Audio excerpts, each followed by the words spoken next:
ভাই বড় ভাই বড় ভাই এটা কি ফল? হ্যাঁ দরিয়ান কেমন নেবেছেন? কি কেজি না পিস? কেজি কেজি কত ভাই? দরিয়ান কেজি কত? দরিয়ান হ্যাঁ ওরে বাবা রে 1400। এটা তো ভাই শিল্পপতি ফল ভাই, আমরা কেমনে খাবো 1400 টাকা? 1400 টাকা কেজি। সামনে নাও দেখো 1400 টাকা কেজি। নাম হলো দরিয়ান।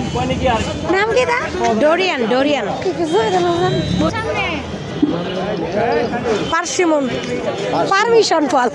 পারমিশন আরে পার্সিমন ভাইরাল নাম পারমিশন। খায় এটার কেজি কত? এটার কেজি অনেক জিগাও। ভাইয়া এটা কেজি 1500। হ্যাঁ হ্যাঁ হ্যাঁ 1500 টাকা। এটা থাইল্যান্ডের ফল।